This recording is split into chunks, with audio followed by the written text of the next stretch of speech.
"Hi, you're on the Reddit Confessions channel." She smirked, actually smirked, as she slipped on her coat and said, "I'm going on a date. Don't wait up." That was it. No apology. No explanation. Not even eye contact. Just the sound of her heels against the tile, like nothing she said carried any weight. I didn't move. I didn't speak. My hands were still damp from washing her dinner plate. She hadn't even touched the pasta. The front door closed softly behind her, like the final note of a song I didn't know was ending. My legs gave out. I sank into the nearest chair, still warm from where she had been moments ago, and stared at the untouched glass of wine across from mine. I waited for the punchline, for hidden cameras, for her to burst back in and say, "Relax, it's a joke." But the silence didn't break. I wish I could tell you I rushed out after her. I wish I could say I stood up for myself, screamed, cried, fought. I didn't. Instead, I just sat there, like a man who'd been erased in real time. And then I got up. Slowly, carefully. I walked into our bedroom. The one she just got done redecorating like a hotel suite.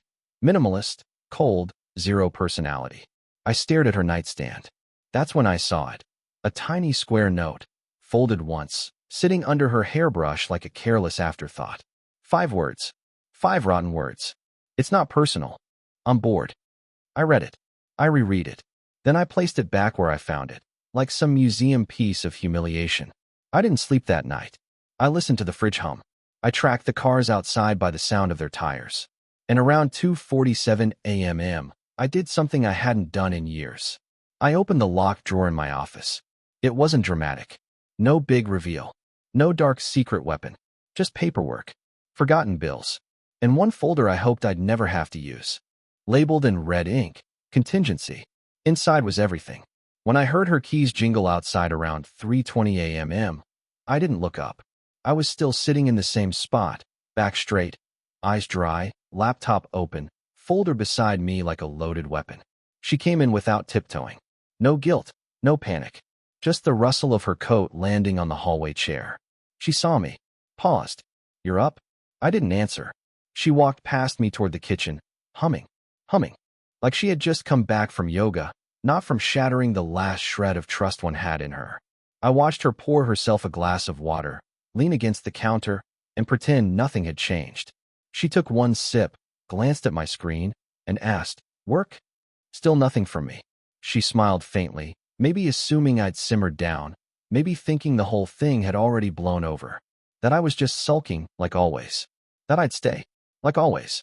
That's the thing with people like her. They mistake silence for surrender. I closed the laptop gently, stood up, and walked to the hallway closet. She followed me with her eyes, but didn't say a word. From the closet, I pulled out a dusty gray duffel bag. Inside were things I packed 2 years ago, not out of paranoia, but out of preparation. A burner phone, copies of important documents, a separate debit card I'd stashed away under a false name when we started having discussions about privacy. I'd never used it. But that night, it felt like the only thread of control I still had. She finally spoke. "What's that?" "My backup plan," I said. She laughed. "You're being dramatic." I didn't flinch. "And you're still dressed like someone else's adventure." That hit her. She set the glass down too hard. "Ellis, come on." It wasn't serious. I just needed a little space. "You're always so passive." I wanted to feel something. This, she gestured at the house, at me. "This just feels like a slow death lately." There it was. Her truth. Not personal. Just bored. I zipped the bag. "You made your choice when you walked out tonight. Now I'm making mine." She blinked like the lights were too bright. "You're leaving?" "No. You are. But I won't stop you." I handed her the envelope. Not the note she left, but something new. I had spent hours drafting it. A temporary separation agreement, notarized months ago when my gut started whispering louder than my hope. "This is insane," she whispered. "No. What's insane is thinking someone won't notice when their partner emotionally checks out 6 months in advance." For the first time all night, she didn't know what to say. She wasn't used to that. And that was just the beginning. She woke up around 10. I heard her footsteps drag across the floor like guilt had finally caught up with her. I had already been up for hours.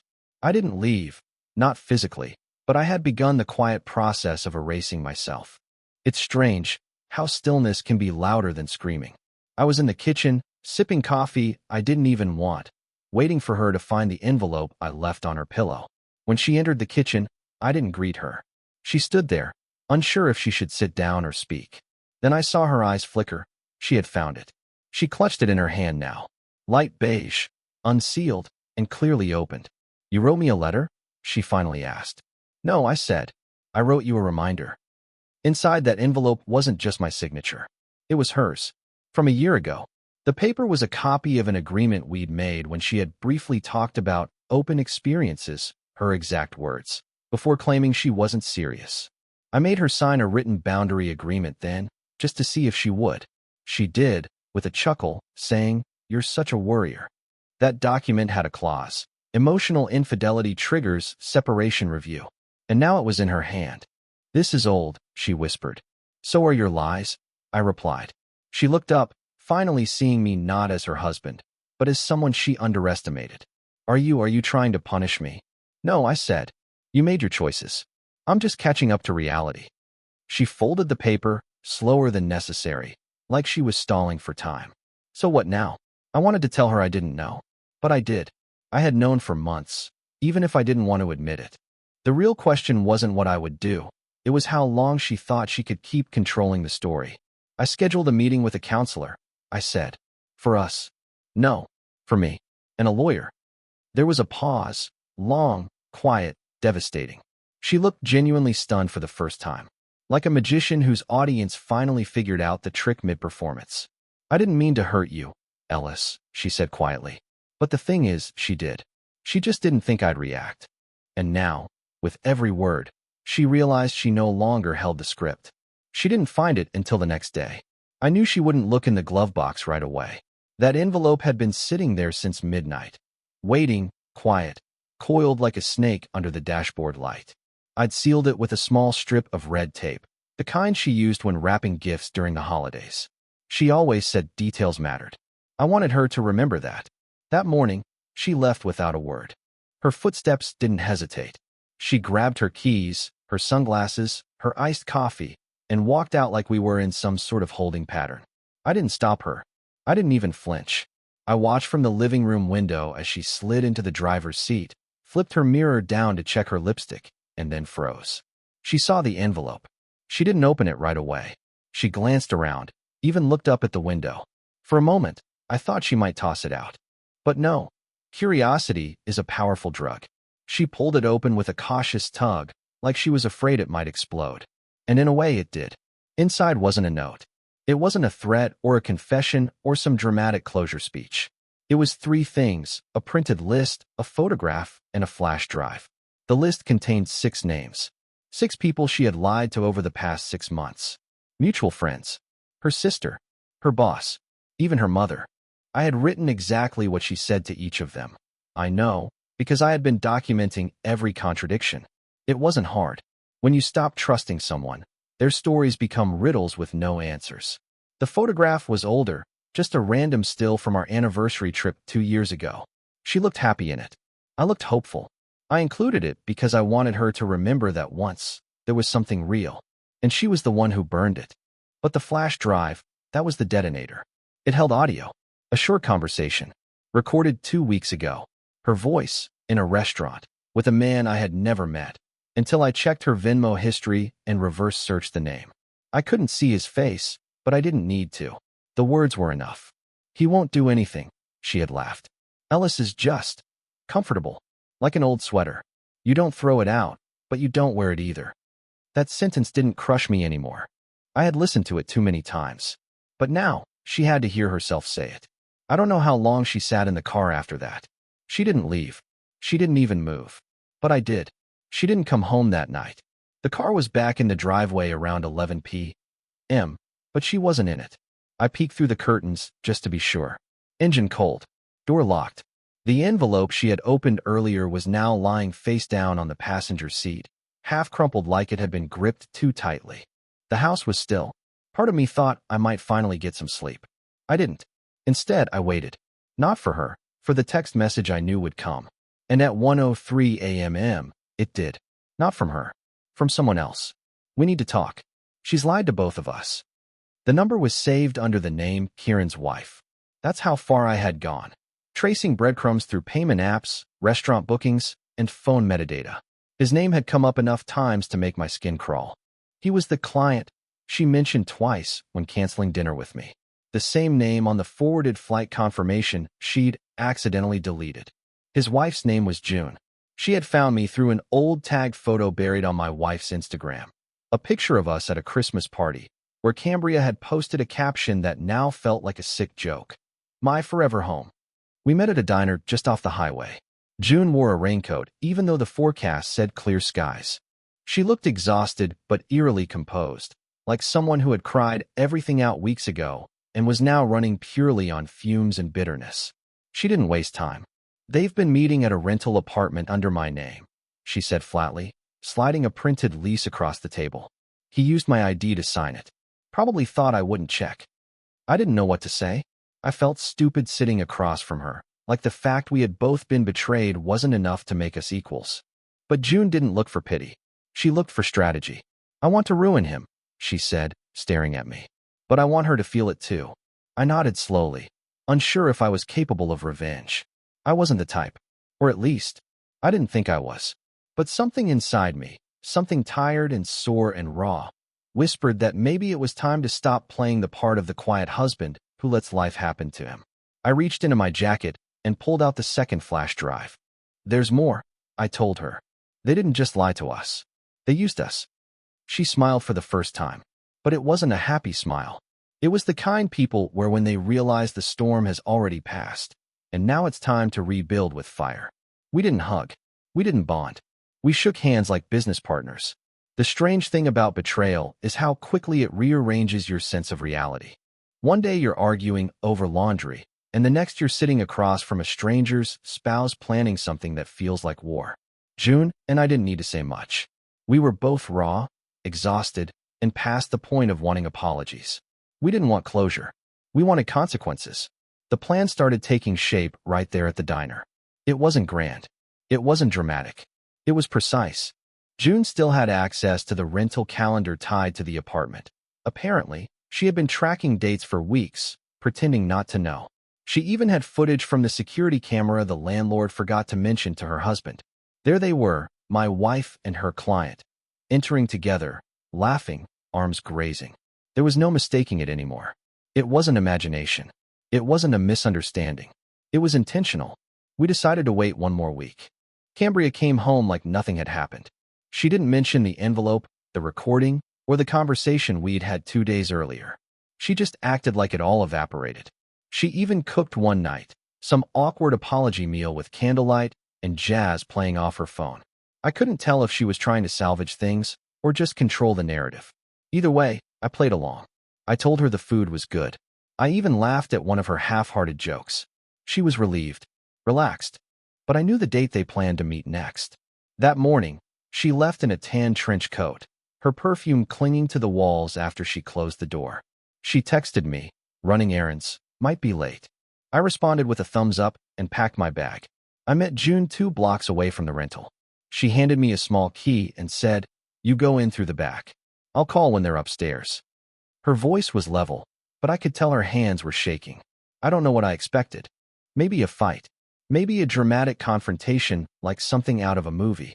But what I walked into was worse. The bedroom door was cracked open. I heard laughter. Her laughter. I stood outside that door for 11 seconds. Long enough to memorize her voice. The rhythm of her betrayal. The same voice that once said, "I promise I'll never hurt you." I didn't kick the door open. I didn't scream. I simply pulled out my phone, pressed record, and stepped back. I didn't expect the silence to hurt more than the sound. For all the rage and betrayal burning in my chest, the moment I actually stood there and saw them, tangled in sheets, mid-laughter, unaware they had company, I felt nothing. Just empty. Like all the pain had burned out, and what was left behind was some hollow shell built to survive the fallout. They didn't even see me at first. I recorded everything. The angle, the laughter, the way she tossed her head back without a care in the world. It didn't feel like justice. It felt like confirmation of every gut instinct I'd tried to bury for months.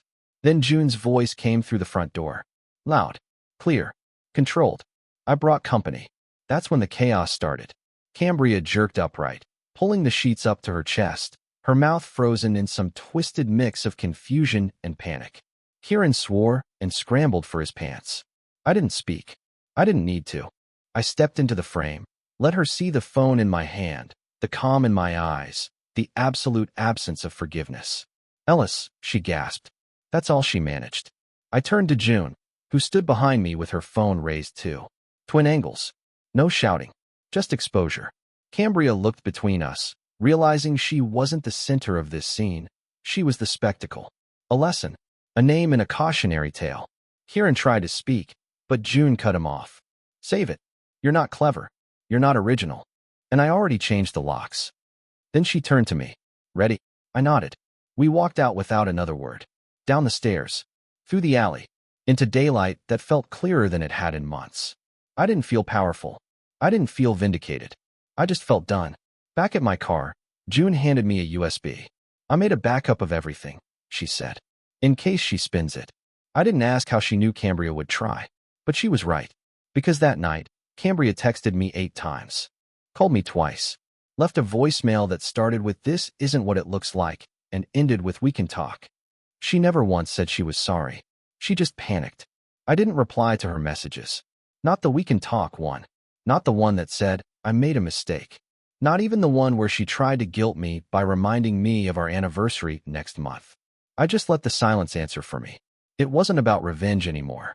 It wasn't about showing her what she lost or proving I could live without her. It was something deeper than that. The quiet, private peace that comes when you finally stop trying to fix something that was never your job to repair. I moved out 2 days later. Not out of the city, just out of the space we shared. I found a small rental loft above a used bookstore. The floors creak, the windows don't seal properly, and the fridge hums like it's 40 years old. But it's mine. Every piece of it. I bought a secondhand coffee table and set it up in the middle of the empty living room. I didn't rush to decorate. For the first time in a long time, I wanted to feel what it meant to start over slowly, without pressure, without performance. Cambria showed up once, a week after I left. She stood outside the bookstore, waiting, not saying a word. When I finally walked out, she gave me a sad little smile, the same one she wore when she used to pretend everything was fine. I never wanted to lose you, she said. You didn't lose me, I replied. You just never thought I'd leave. And I walked past her, not out of spite, but because I had already left a long time ago, the moment she smirked at the door and called betrayal a date. June and I stayed in touch for a while. We never became close friends, but we occasionally exchanged updates, checked in. 2 strangers thrown into the same storm. There was comfort in knowing we both survived it. Now, months later, I sleep easier. I cook meals I actually enjoy. I even adopted an old rescue dog named Benson who snores louder than most humans. And sometimes, on quiet evenings, I sit by the window and realize I'm not broken. I was just finally brave enough to stop accepting less than I deserved. Thanks for watching this story on Reddit Confessions. Have you ever witnessed or experienced a betrayal that changed your life's direction? Maybe in your family's past? A historical scandal that fascinates you? Share something truly shocking from history or your own story down in the comments. We'd love to hear your thoughts. And don't forget to like, subscribe, and join us again next time on Reddit Confessions for more real, raw, and unforgettable stories.